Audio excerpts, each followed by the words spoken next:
Habib, berbicara tentang perjalanan Baginda Rasul ini Masya Allah banget ya Habib ya. Bener-bener kayak macem-macem gitu. Kita point of view-nya tuh dari sudut pandangnya tuh macem-macem gitu. Ada yang berbicara katanya ketika Baginda Rasul melakukan perjalanan ini melihat ada sekelompok orang yang memiliki pakaian atau memakai pakaian warnanya putih bersih sekali seperti awan, seperti kertas yang putih bersih. Tapi ada sekelompok golongan orang yang warnanya abu-abu. Apa sih maknanya? Kenapa kok orang sampai digolong-golongkan pakaiannya gini? Apa itu maknanya Habib? Mohon tausiahnya. Baik, izin Ustadz Maulana, Ustadz Syam, Ustazah juga. Hadirin wal hadirat yang dimuliakan oleh Allah Subhanahu wa taala. Di dalam satu hadis dikatakan ketika Isra wal Mi'raj maka Rasul melihat orang-orang ada dua kelompok manusia. Yang pertama dikatakan menggunakan tiabun syadidu bayadan minal qirtas ya. Jadi orang-orang yang menggunakan pakaian yang putih sekali gitu ya, terbuat dari kertas. Kemudian yang satu lagi menggunakan tiabun ramadun, ya, pakaian yang warnanya abu-abu. Lalu kemudian Rasulullah SAW bertanya kepada malaikat Jibril, wahai Jibril itu kenapa ada yang putih, ada yang abu-abu. Lalu kata Sayyidina Jibril alaihissalam, yang pakaian abu-abu itu adalah khalatu amalan solehan wa akhar sayyi'ah. Yaitu orang-orang yang suka mencampur adukan amal soleh dengan amal yang tidak baik. Sehingga pakaiannya pun juga bercampur, tidak putih lagi. Hadirin wal hadirat yang dimuliakan Allah, pada masa sekarang ini sudah banyak orang-orang yang menganggap remeh satu perbuatan yang padahal perbuatan itu termasuk perbuatan syubhat. Ya. Apa itu syubhat? Syubhat itu baina al-halal wal haram. Dalam hadis sahih yang diriwayatkan oleh Imam Bukhari wa Muslim, Nabi Muhammad SAW menyebutkan, kata beliau, innal halal bayyin wa innal haram bayyin. Ya. Sesungguhnya kata beliau yang namanya halal itu sudah jelas. Dalilnya sudah jelas. Dalam Quran sudah jelas. Dalam sunnah sudah jelas. Wa innal haram bayyin. Juga yang haram itu juga sudah jelas. Semuanya dijelaskan.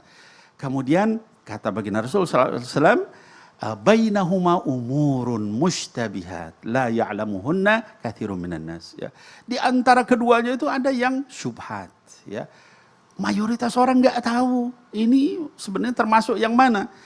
Kata baginda Rasul SAW menasihati orang-orang, yaitu kita semua sampai akhir zaman nanti, anak-anakku sekalian yang saya cintai karena Allah, ya. Kata baginda Rasul SAW, famanittaqash syubuhat, ya, faqad istabra'a lidinihi wa irdihi. Barang siapa yang berhati-hati supaya jangan sampai dia jatuh ke dalam yang syubhat, maka dia sudah menjaga agamanya juga kehormatannya. Wa man waqa'a fi syubhat waqa'a fil haram karra'i yar'a haulal hima. Dan barang siapa yang suka untuk berada di dalam tempat yang syubhat itu, maka dia sudah masuk ke dalam yang haram seperti seorang penggembala yang membawa gembalaannya dekat kepada tanah larangan. Dia tidak tahu apa itu sudah masuk ke tanah larangan gembalaannya atau tidak.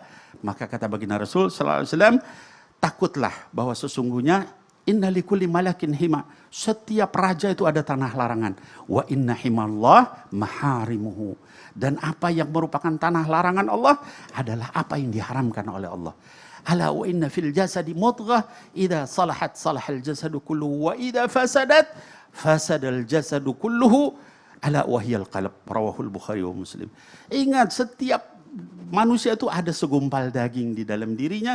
Kalau itu dia baik, maka jadi baik seluruh tubuhnya. Kalau misalnya itu buruk, jadi buruk seluruh tubuhnya. Itulah hati. Nah hadirin wal hadirat, kita mulai dari hati kita. Jangan biasakan kita nyerempet-nyerempet, ya. Dalam kehidupan kita, apa-apa, dalam makanan misalnya, tuh ya. Pokoknya makan aja yang penting enak. Gitu kan. Nah sekarang itu apalagi sekarang sudah ada halal jelas, ya. Majelis ulama mengeluarkan halal, tinggal kita lihat ada halalnya apa enggak, ya. Sama-sama enak tapi kemudian kita masuk neraka. Mudah-mudahan Allah menjauhkan kita dari yang syubhat dan juga yang haram. Amin ya Allah. Amin amin ya Allah ya Rabbal Alamin. Ini khususnya buat kita para orang tua PR untuk kasih makan anak ya Habib ya. Betul sekali. Karena kalau Ustazah, dulu kan Ustadz Syam bilang kita mau sholat dilarang, mau puasa dilarang, mau sedekah ketahuan bertauhid kepada Allah dilarang gitu kan. Kalau sekarang perangnya nggak kayak gitu, tapi perangnya adalah dengan memberi makan anak-anak dengan sesuatu yang nggak halal, yang haram. Betul. Jadi anaknya jadi susah dikasih tahu. Betul Begitu Habib. sekali, Ustazah, Masya Allah, betul. la haula wala quwata Tepat. illa billah. Semoga anak-anak kita, anak cucu keturunan kita selalu dalam perlindungan Allah Subhanahu wa taala.